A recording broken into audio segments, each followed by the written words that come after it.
concerning the human rights. It's ridiculous, I think. Why? Because I believe that the Americans are behind the protests. I think they're funding the protests here, so I think he's created the problem.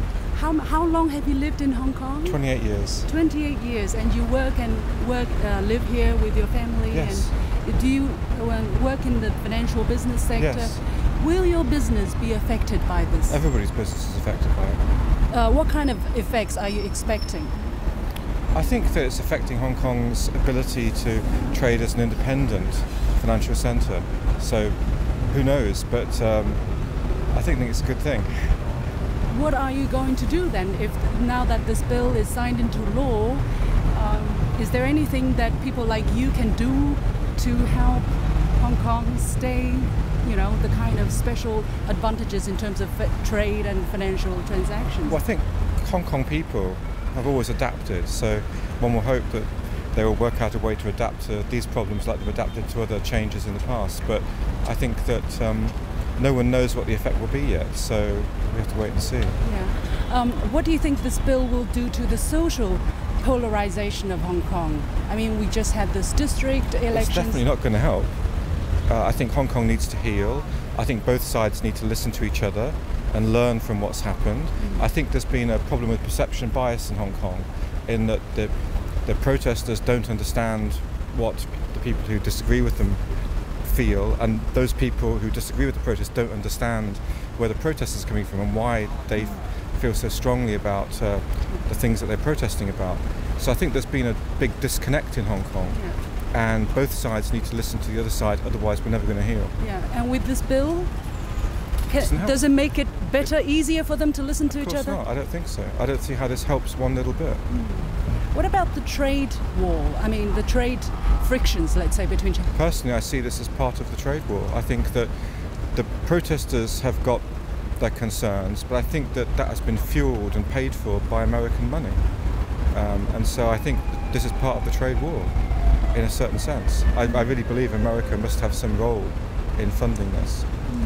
Were you from originally?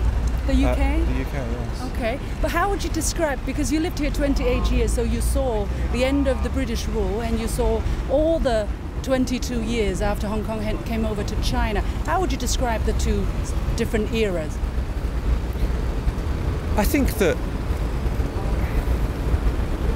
the big difference, in my opinion, is mobile phones and people like yourself who are presenting news on real time. So under the British rule, things were not perfect by a long way, but problems were not so instantly brought to the media's attention, the world's attention. But now everyone's got a phone, everyone films everything, so instantly anything happens, everyone knows about it. I think that's been the big difference, not just in Hong Kong, but around the world, in how people look at things. So in Hong Kong, under the British, there was no democracy. They only introduced it very late in the day, before the handover. I think Hong Kong has got more democracy today than it's ever had in the past. For sure, it's not the full democracy that people want and expect, but it's better than it was. So when people look back to the British rule and as some sort of glory period, I think that's wrong. I think that Hong Kong is still the freest economy in the world. It's still economically very strong. Okay, it's taken a dip. So actually I think things have been pretty good. You'd have to look at Hong Kong as a big success story.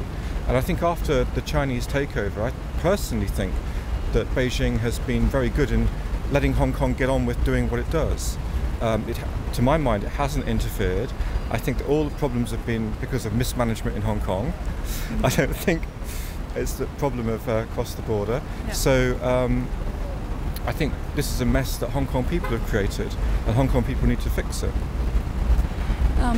Do you mind that we use your name? Do you mind giving your identity, or do you want to keep it anonymous? We're from CGTN, the International TV of China. Oh, okay. Do you mind, or you want to keep it anonymous? You can use. I think you can use my name. My name's John Maguire. I don't think I've said anything too bad. Maybe some people won't like it, but that's life. We're all entitled. I think one of the freedoms that we have in Hong Kong is we all should have the freedom to express our own opinions. And obviously some people don't feel that way at the moment, But and you have the freedom to express your opinions. Absolutely, I think Hong Kong has got a lot of freedoms. You know, we do have the freedom to speak up. We do have the freedom to disagree. We do have the freedom to call out a government when it gets things wrong. And I think these are things which should be in Hong Kong, should be cherished. And at the moment, they're being trampled on, I think. Thank you so much. I wish you have a good day. Thank you.